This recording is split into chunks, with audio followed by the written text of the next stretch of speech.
Well, g'day, Max here again. Welcome back to the shop and part 2 of our rotary welding positioner build.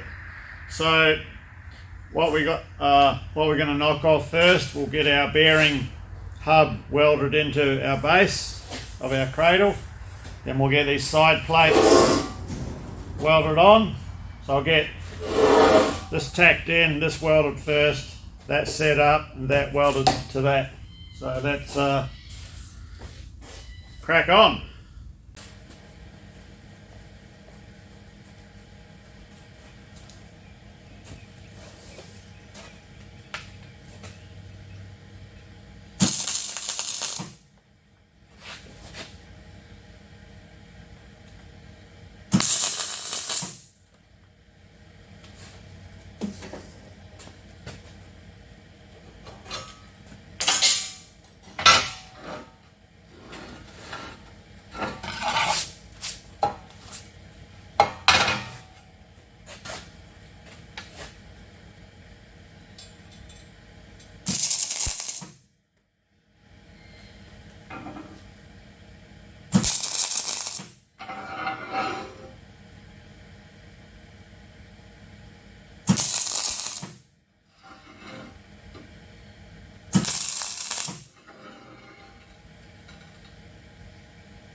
Yeah, so that'll be plenty strong enough to hold what we need.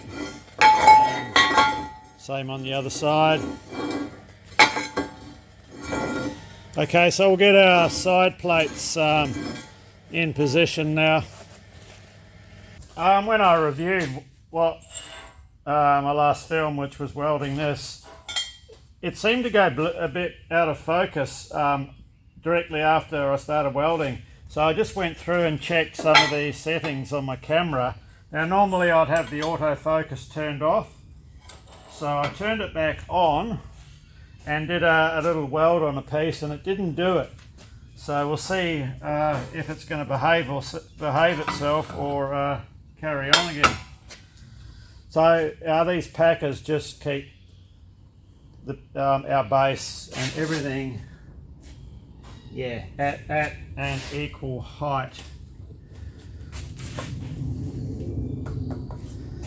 So it's just a matter of centralizing it all with my fingers is good enough.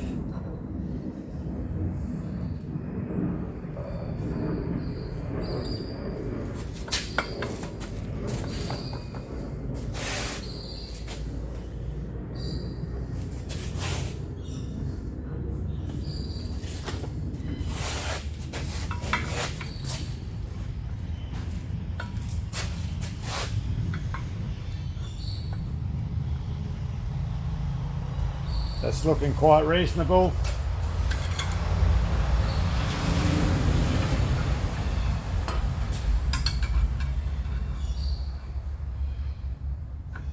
Okay, we'll get some tacks on that.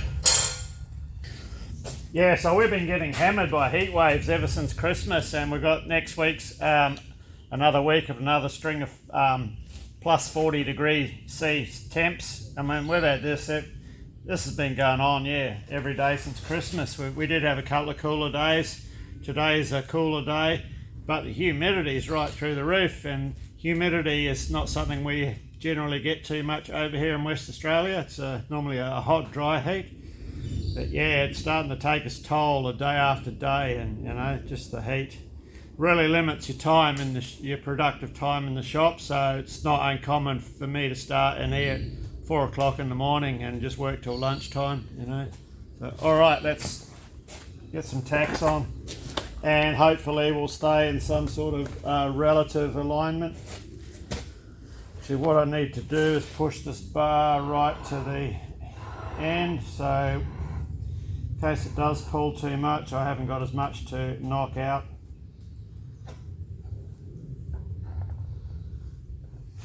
And it will pull. That's just what things do. Talking about welding, come on. Get your mind out of the gutter. Okay.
Right.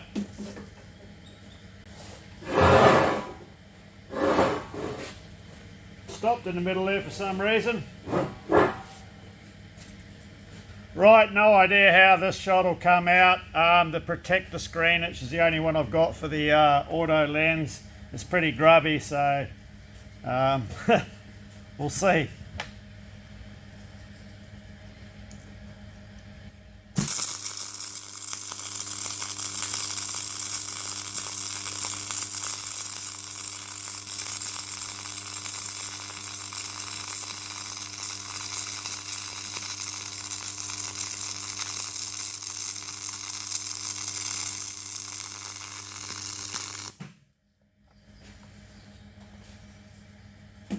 I just looked at the settings on my welder, and it seemed when welding it was tending to be right on the borderline between globular transfer and spray, more to the globular, and that's why we're getting those big BBs. Now, I didn't realise I must have bumped the setting on the welder.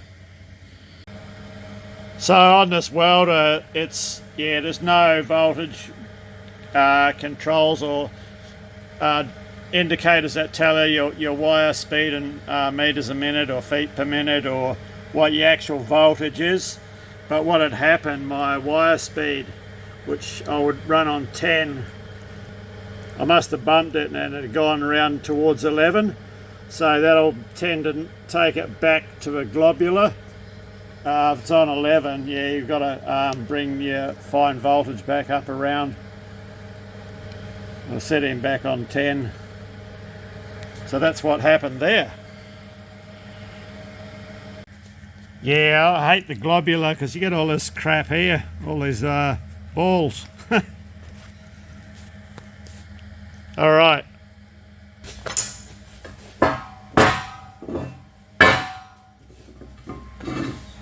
we're not going to weld across here because we'll get massive distortions. These ears will, unbraced, these ears will just pull right in. If I had to weld across there for some reason, what I would do is pre-stress these ears out slightly, brace, and then weld.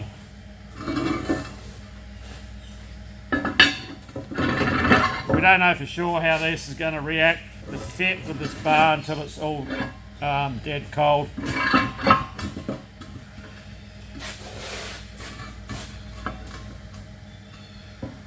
You see this one here has pulled back a tad.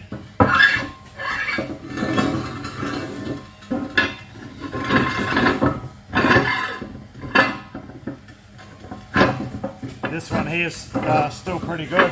At least it enters in about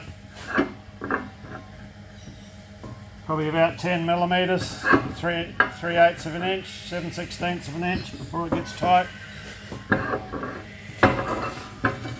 Right, so I'll let this cool right off and we'll recheck it. We might give it a little spot heat just to bring it back, but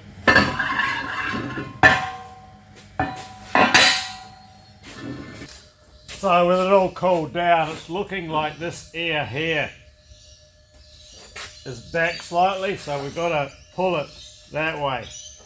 It's not very much, but so what we'll do is I'll put a clamp up here.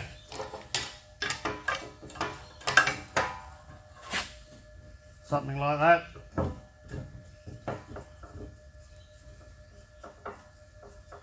This will just restrain it a bit. You see our shaft's just trying to enter in now. So what I'll do is I'll spot heat just a couple of spots here and we'll see how it reacts.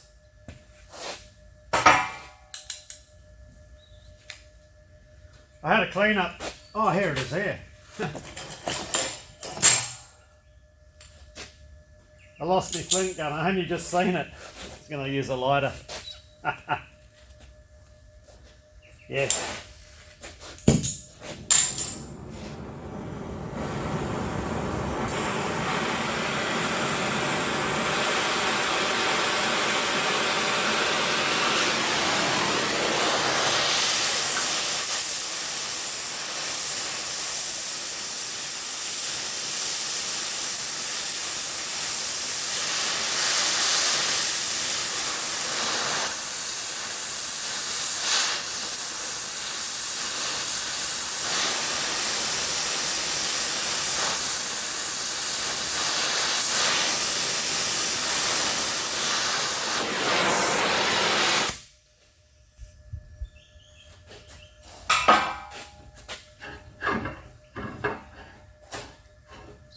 Okay, that's entering in now, so I'll let that cool off.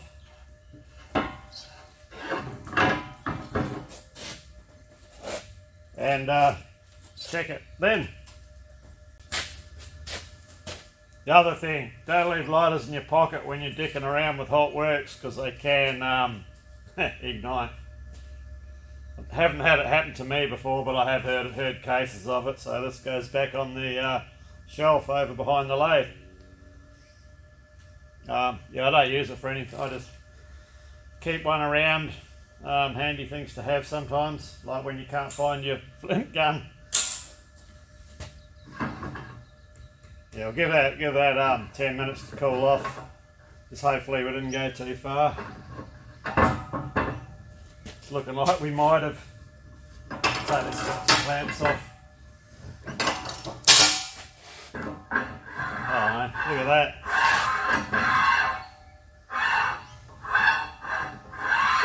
Okay. So yeah, that was just two little spots there. Because we restrained it, we get a greater reaction on the shrinkage going that way. So some of the shrinkage energy, well, some of the expansion energy, because it is restrained, goes back and you get more shrinkage, if you get my drift. No, that's perfect.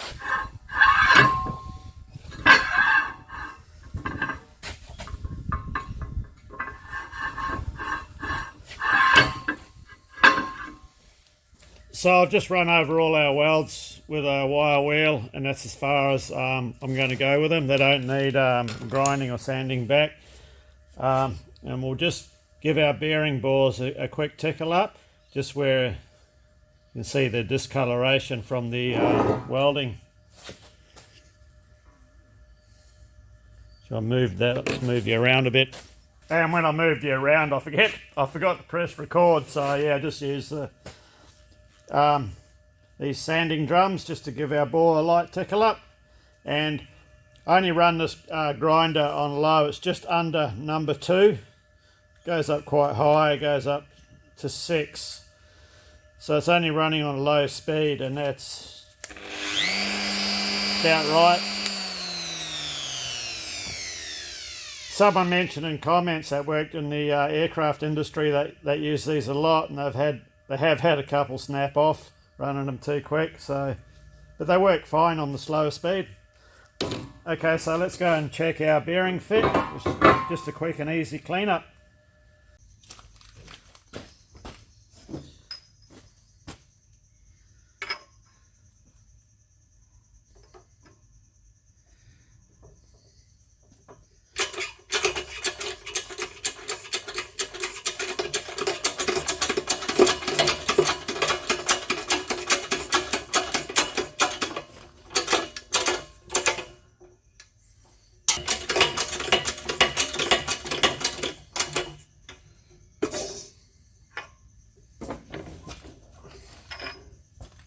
Okay.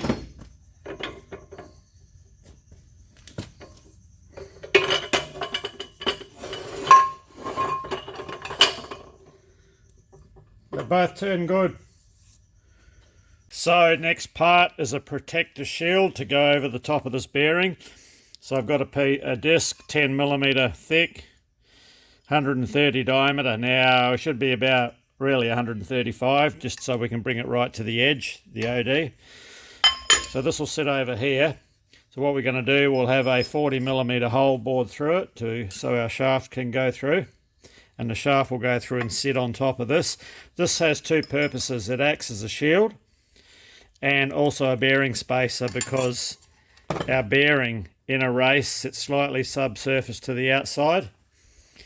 Was something, when I was sort of initially dicking around with this the bearing hub, I didn't really have a clear plan of attack, so I was just sort of dicking around. So what this will do, once we have our hole in the middle, then we'll hollow some of this out, and we'll leave a step ridge and a stepped up inner. You'll see when I machine it anyway. So we'll hop over to the JFMT and knock this part out. Generally over here in Western Australia, humidity's not a big issue, but bloody hell, look at this. That's just, we had a humid day yesterday. It's never, top of the tool post handle. Tailstock. Pain in the ass. Glad we don't, glad it happens. Very rare. Most of that's running about a thou, but there is a slight hump in it, which is not enough to worry us.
Right, we'll take it out and see how she fits. Be a bit warm.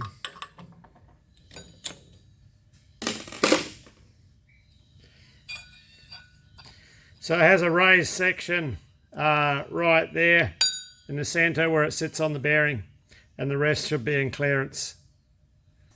Okay, well that is our bearing spacer slash shield, and there's no need to machine the back of it, so it'll come out well. What I had to do, just on a couple of spots on the starts on the welds, I just had to knock back with a grinder because I was limited on clearance by the diameter of the material that I had, as I've only gone around the OD with a sander from the disc that it was. So this inner face will run on the inner race of the bearing, and the rest here is in clearance to come across the top. And of course the lip on the side sits like that, and the hub for the face plate slash chuck mount will sit directly on top of it, and that gives, you know, there's not much gap there for crap to go down. So it just sort of yeah, it's a spacer, and it sort of gives the bearings a bit of protection. So the next part we're going to make is the face plate slash chuck mounting assembly. So that'll basically be a hub, because bear in mind the shaft will stick through here. So there'll be a hub goes on, and then the disc goes on top of the hub. And yeah, that'll be bored to suit the shaft. And then our chuck will bolt to that, or it can be used as a faceplate. So there's a 3-jaw chuck can bolt on, and also I have a 4-jaw chuck that can bolt on, or anything can bolt on. So I'll show you what we're going to do with that part. So what we have here is this 16mm thick disc, 5/8, and 270, just over 270mm diameter. So this will get a hole in it. This hub will get a hole in it. Part A will be welded to part B. Then it will get finished. The finished cut and the finished cut on the bore will be done at the same time to ensure it's not all piss wobbly. So we just need to get a good weld around here, and the same on the other side.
Okay, I'll give that a quick wire brush up.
Well, the first use of our new rotator, building a rotator. Well, my travel speed was a bit slow on this weld, but I had this little clamp on so I could put my finger on to rotate the part. But once I started, and then my finger slipped off it and I couldn't stop. So this is going to go into the lathe now and have the bore finished out and the opposite face faced. And we need a, which I'm still looking at, but I may need a section of this faced as well. Yeah, so we're still working, trying to improve on those welding shots. I only wish I could show you what I can see. And that then was on about 9.5 meters a minute of wire feed. But you guys can't see it because I can't film it that good, but I can really see the wire at the end. When you weld like that, it tapers off to like a needle when it's spraying in. I know my settings aren't quite spot on, they're a tad off, but we're still in the range, you know, so yeah. Yeah, it's really good to see when you see it happening. The wire just goes to a needle and just sprays out onto the material. So while our faceplate's cooling off, I'll make a start on our shaft. I found this piece of shafting and rescued it from the dumpster at my friend's fabrication and welding shop. So we turned the end of our shaft down to 40 millimeters to suit our faceplate. And that's the shoulder that'll sit on top of the bearing shield. So I'm going to drill a hole. I want a hole reasonably, I'm not sure how far through yet. It's as deep as we can go anyway. And this will be for a gas purge line. So this is an 8.2 drill. I'll drill it with that, and then I'll drill the very end here to accept a quarter BSP fitting, so I can just plug it off when it's not in use.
That's just to keep the gas port plugged so it stays clean when not in use.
We need to drill and tap for 2 M12 grub screws.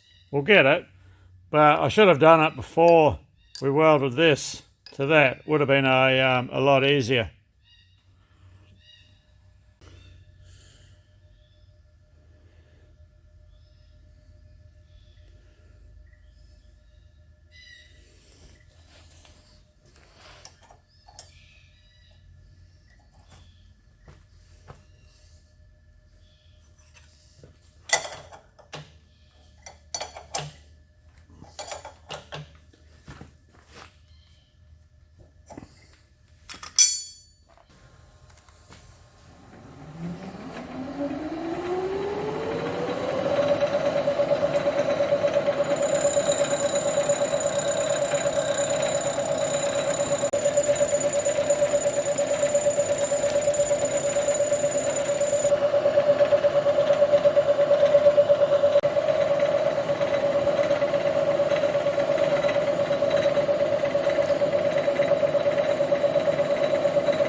Right, that's faceplate completed.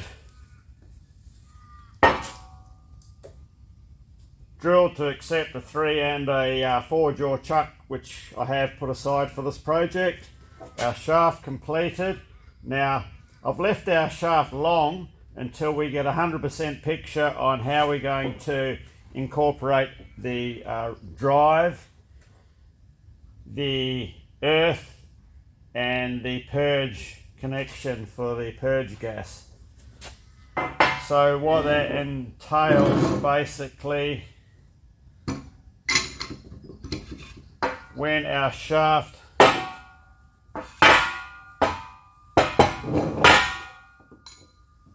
I'll bring you around for a better shot. So we get left with a lot of options up our sleeve how we can incorporate.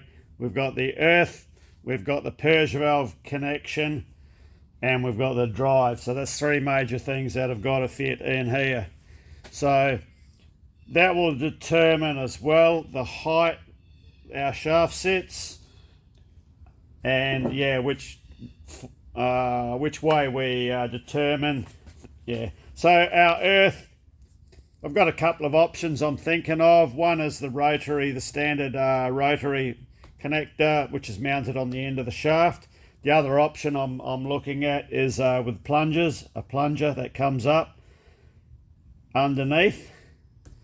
So there's 2 options there that I'm exploring. I know some use a strap wrapped around, like a earth strap wrapped around the shaft. That's an option. As far as gas purge, well, I can either come up the end of the shaft with a rotary fitting, or I can have a rotary coupling further up the shaft, and same goes with the drive. So what I'm going to do is wait till I've got the drive sorted out, and then work in the earth and the gas purge around the drive. So that's where we're at. So yeah, there's still a lot of details to be worked out in this area here. Until I have everything available to me, I have a drive motor on order, and once I have a concrete plan, then we can get back and tackle that. In the interim, I'll start working out what I'm going to do with regards to the cradle and the contraption we got here to pivot this part. And yeah, next video, hopefully we'll get all that buttoned up and be working on our drive. So see how we go. So yeah, still lots to do. And one thing I do want to do is make sure I do build it. I don't want to build something flimsy and wobbly, and it needs to have a solid drive too. So I don't want that motor barely ticking over. I want the motor to have a few RPMs up its belt when this thing is running very slow. So just for that constant drive, hopefully. So anyway, cheers, thanks for watching, and yeah, come back for part 3 and we'll see how we progress. Cheers.